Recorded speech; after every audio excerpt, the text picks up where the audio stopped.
Breaking news! US mas lalo pang palalakasin ang pagtatanggol nito sa teritoryo na pag-aari ng Pilipinas sa West Philippine Sea.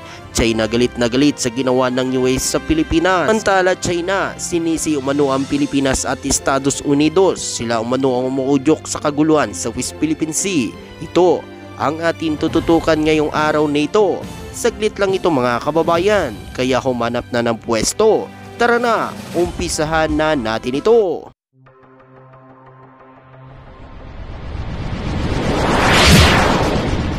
Trupang Hilonggo, Please subscribe and like. and share. Nagpahayag umano si Pangulong Ferdinand Marcos Jr. na magiging matagumpay ang mga hakbang na ginagawa ng Pilipinas at Estados Unidos sa pagpababa ng tensyon sa rehiyon ng Indo-Pasipiko. Sinabi niya na ito sa kanyang pagpupulong kay US Secretary of State Antony Blinken sa Malacanang Palace sa Maynila.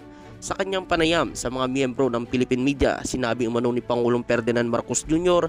sa kanyang pagtawag sa evolusyon ng relasyon ng Pilipinas at US. Layunin niyang linawin ang papel na balak gampanan ng US sa gitna ng tumitinding tensyon sa rehiyon sa Indo-Pacific. Napansin din niya ang undeniable importance ng China at US sa sitwasyon ng seguridad at sa ekonomiya evolusyon ng rehiyon sa kanyang talumpati. Hinimok niya ang China at US na manguna sa mga usapin sa paglimita ng pagtatayo ng nuclear arms sa Indo-Pacific. Tayon pa dito, ang Pilipinas ay nagpapalakas ng kanilang ugnayan sa Estados Unidos na nagtatag ng mas malapit na ugnayan sa Japan at Australia upang maging malakas at pantay na kasama na makakapagtanggol ng free at open na Indo-Pacific. At tayon pa dito, ang Pilipinas at Estados Unidos ay patuloy na nagdaraos umano ng balakitan exercise at isang joint military exercise na naglalayon mapalakas ang kooperasyon at interoperabilidad ng kanilang mga puwersa. Ang mga exercise na ito ay naglalayon mapalakas ang kakayahan ng mga bansa sa seguridad at hindi inaasahan makakaapekto sa tensyon sa pagitan ng Pilipinas at China. At dagdag pa nga rito, ang Pilipinas at Estados Unidos ay aktibong nakikipag-ugnayan sa iba't ibang mga bansa sa rehiyon ng Indo-Pasipiko upang magkaroon ng kooperasyon at pagkakaisa sa pagharap sa mga isyu ng seguridad. Ito ay naglalayon din umano mapababa ang tensyon at mapanatili ang kapayapaan sa rehiyon. At ayon pa dito, ang Estados Unidos ay nagpapatupad ng kanilang Indo-Pacific strategy upang matiyak ang kanilang patuloy na pagiging preeminent sa rehiyon at limitahan ang pagsisikap ng China na baguhin ang balance ng kapangyarihan. Ang Pilipinas at Estados Unidos ay may mga katulad na strategic interest sa usapin na ito. Malaga na patuloy na magkaroon umano ng aktibong ugnayan at kooperasyon ng Pilipinas at Estados Unidos upang mapababa ang tensyon sa rehiyon at Indo-Pacific at mapanatili ang kapayapaan sa seguridad. At ayon pa nga dito, ang balikatan exercise ay naglalayon umano palakasin ang kooperasyon at ugnayan sa pagitan ng mga militar ng Pilipinas at Estados Unidos. Ito ay nagbibigay umano ng pagkakataon sa mga sundalo ng dalawang bansa na magkasama-sama at magkaroon umano ng mga aktibidad na papabuti ang kanilang interoperabilidad at kakayahan sa pagharap sa mga hamon sa seguridad. At ayon pa dito, sa pamamagitan umano ng balikatan exercise sa Pilipinas at Estados Unidos ay nagpapigitan ang kanilang dedikasyon sa pagpapanatili ng seguridad at katatagan sa rehiyon.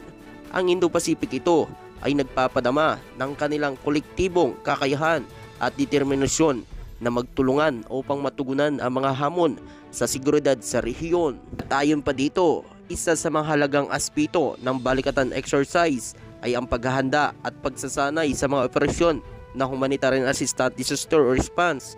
Sa pamamagitan nito, ang Pilipinas at Estados Unidos ay nagkakaroon ng mas malakas na kakayahan na tumugon sa mga kalamidad at magbigay ng tulong sa mga nasalanta. At ayon pa dito, ang balikatan exercise ay nagbibigay din ng pagkakataon sa mga sundalong ng Pilipinas at Estados Unidos na magbahagi ng kanilang karanasan at magkaroon ng cross-training.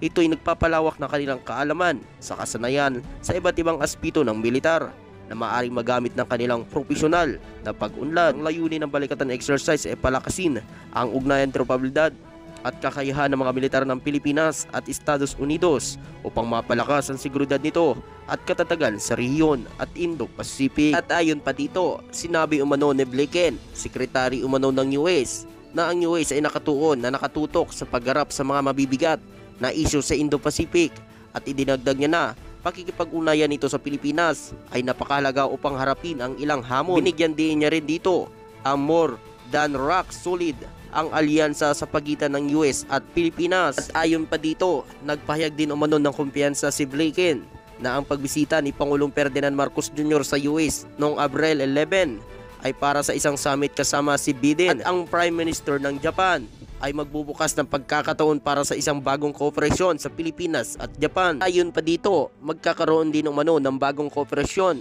Ito rin ay hindi kapani-kapaniwalang nangangako, ngunit ito ay nagtatayo sa napakatibay na pundasyon ng ating mga bansa kung saan tayo ay parihong mga prioridad. Kung ito ay sa pag-unlad ng ekonomiya, kung ito naman ay may pagbabago sa klima, mas seguridad sa pagkain, syempre, tinataguyod ang internasyonal na batas. Noon lamang sinabi umano ng Pangulo ng US ang bakal na pangako sa Pilipinas. Ngayon naman ay mas mahigit pa sa bato ang pangako ng US sa Pilipinas. Ikaw kababayan, ano ang masasabi mo at makukomento mo dito? At sa iba pang mga balita, sinisi ng Embahada ng China ang Pilipinas nitong Martes at ang Estados Unidos sa umano'y pag-uudyok sa kamakailang pag-iigting sa sitwasyon sa South China Sea.